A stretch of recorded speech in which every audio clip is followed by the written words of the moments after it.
The following is distributed by the Berean Call.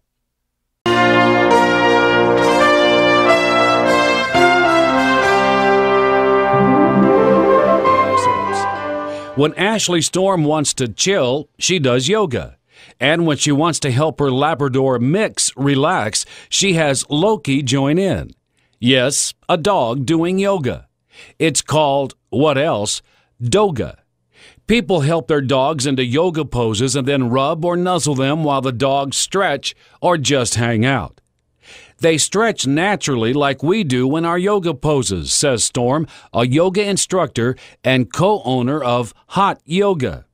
It just feels good to them. It feels good to us, too. Doga is popular in New York City and London, England.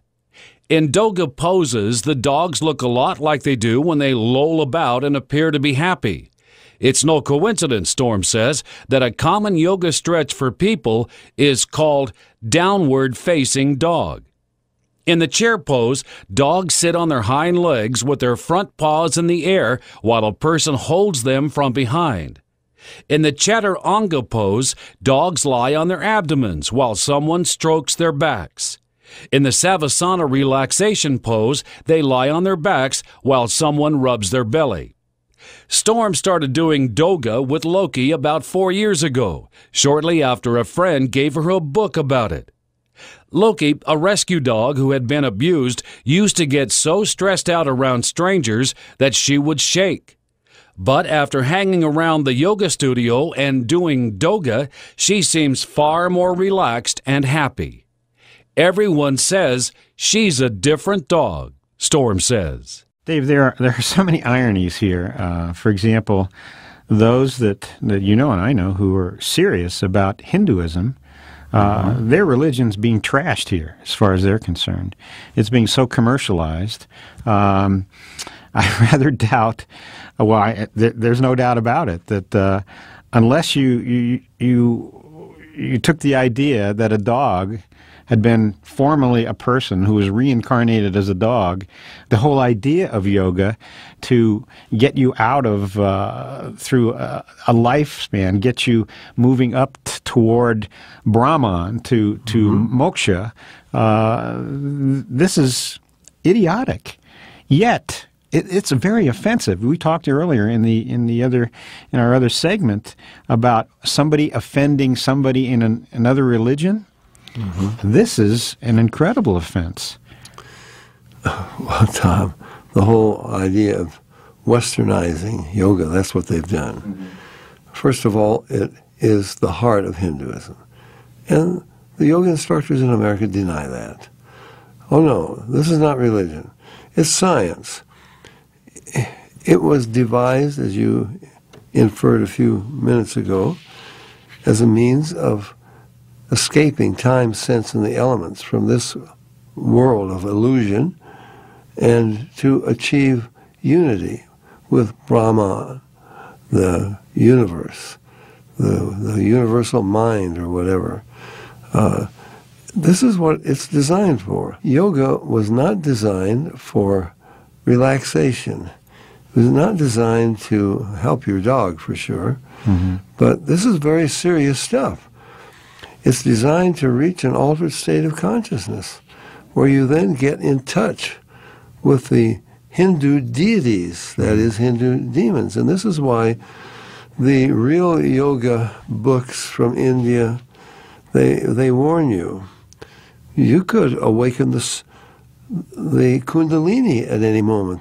The Kundalini is like a serpent coiled 3.5 times at the base of your spine. When you reach that trigger point, bingo. It leaps up, spreads through the chakras, the 4 centers, and so forth. And therefore, the real gurus and yogis say, you've got to have someone with you. You've got to have someone more advanced in this with you, because you could totally freak out. Dave, let alone your dog going berserk on you. But seriously, we have a mutual friend who grew up in Pune, India, and she's shocked. She's lived in England as well. She's English, And she says that when she was living in Pune, no one did yoga until they were elderly, because they were getting ready for that next rebirth and so on. So it was a process for dying, not for health, and not for how we, I mean, you just can't believe the many forms or the application of the title yoga, how it's being applied today. There's booty sculpting yoga. There's we have a major in the medical corps in Iraq, and she's doing yoga with the troops. This is yoga for peace. I mean, Dave, this is insanity. It is. Not that we, not that we agree that yoga is a legitimate way to. Their claims is it's a way to peace and so on. So we're not agreeing with yoga, but we are saying that here's a religion. We believe it's a false religion. Nevertheless, people are serious about it. They're being offended by this. If you are a real guru and a real yogi, and you practice the real yoga, you definitely get offended at the commercialization. Mm-hmm. Many of these people over here, they don't even know what yoga is. They've never been to India. They've never had an initiation into Kundalini. They're just commercial.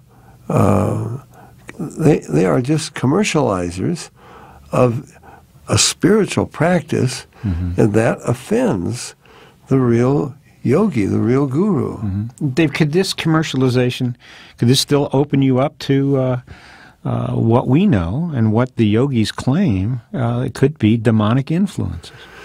It could, depending upon what variety of it mm-hmm. it is. There are many different varieties out there. Mm-hmm. Well, we mentioned the Dalai Lama initiating literally hundreds of thousands of Westerners into Kalachakra Tantric yoga. Tantric yoga is the sexual yoga. But Tom, they are all aiming for the Kundalini. That gives you the psychic powers. This is the ultimate goal of yoga, and it brings you into union with the universe. For more information about the Berean Call and a free subscription to our monthly newsletter, call us at 800-937-6638 or visit our website at www.thebereancall.org.